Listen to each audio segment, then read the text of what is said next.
আসসালামু আলাইকুম রহমতুল্লাহি ওয়া বারাকাতুহু। পলিটেকনিক বন্ধুগণ, আপনাদের সবাইকে স্বাগতম। তো আজকে আরেকটি ভিডিও আসলাম, সেটা হচ্ছে যে পলিটেকনিকের নতুন ছাত্রদের ভর্তি হওয়ার জন্য একটি ফর্ম পূরণ করতে হয় এবং সেই ফর্মটি কিভাবে পূরণ করবেন সেটি দেখানোর জন্য আজকের এই ভিডিওটি আর কি মূলত।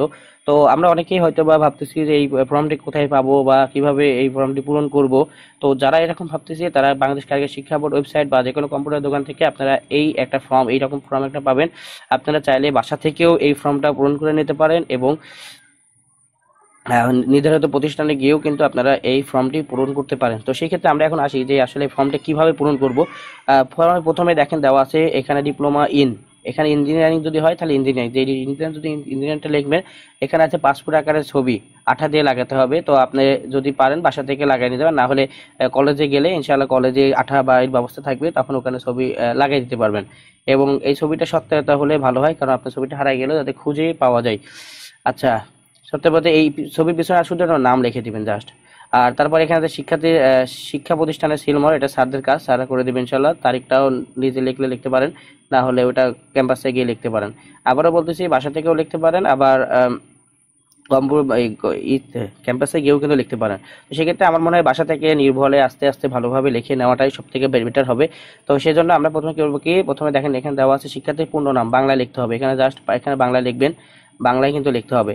তারপরে এখানে দেওয়া আছে ইংরেজি, তারপরে দেওয়া আছে দেখেন এখানে ইংরেজি নামটা। তো ইংরেজি নামটা লিখতে হবে বড় হাতের অক্ষরে, জাস্ট বড় হাতের। এখানে দেখবেন কি এ লিখলেন, এ, তারপরে যদি মনে করেন যে হয় এ বি সি, এইভাবে লিখবেন। কিন্তু যখন আপনার ইটা হবে, দেখা যাচ্ছে যে আমি একটা আপনাদেরকে বলে দেখাই দিই। তো এখানে মনে করেন যে দেওয়া আছে যে সবগুলা কিন্তু বড় হাতের হবে, ও এস এ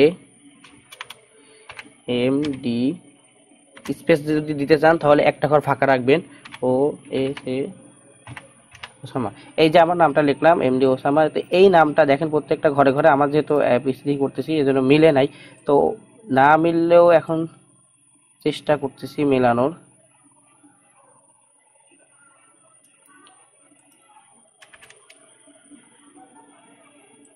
একটু কাইন্ডলি একটু ওয়েট করবেন, আমি একটু চেষ্টা করতেছি মেলানোর, যাতে আপনাদের সুবিধা হয় বিষয়টি।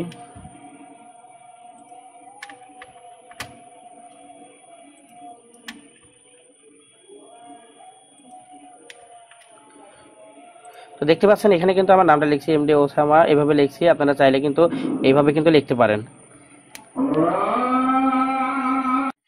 তো এইবার দেখেন এইভাবে নামটা লিখবেন। পারলে যদি স্পেস দিতে চান তাহলে একটা ঘর ফাঁকা রাখবেন, ফাঁকা রেখে তারপরে স্পেস দিলে একটা ঘর ফাঁকা রাখবেন, বাদ বাকি অক্ষরগুলো এইভাবে লিখবেন। তো এই প্রসেসে আপনি পিতার নাম এখানে বাংলায় লিখবেন, তারপর এখানে ইংরেজিতে বড় অক্ষর কিন্তু হবে, সবগুলো বড় হাতের অক্ষর হবে। তো মাতার নামটাও সেম একই অবস্থা, বাংলা এখানে লিখে নেবেন, তারপর ইংরেজিতে বড় হাতে লিখবেন।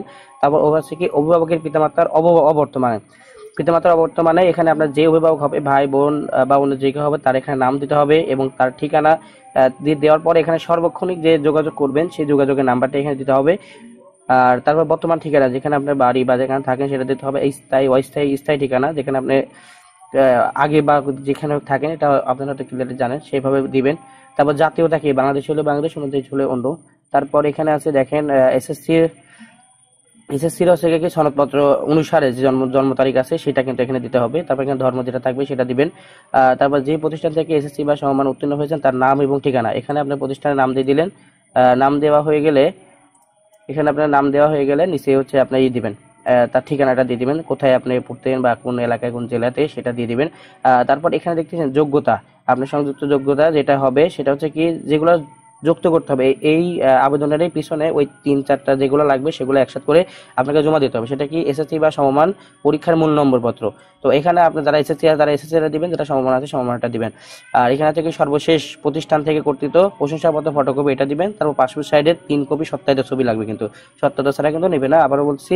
আর এই যে মূল নম্বরপত্র আছে এটাও সত্যায়িত না লাগলেও করে রাখবেন। যদি বলে অনেকে বাসা থেকে অনেক দূরের পলিটেকনিক যাইতে আবার আসা কিন্তু অনেক কষ্ট হয়ে যাবে, সেই ক্ষেত্রে আপনারা এই ভুলটা না করে সংশোধন করে নিয়ে যাবেন সাথে করে।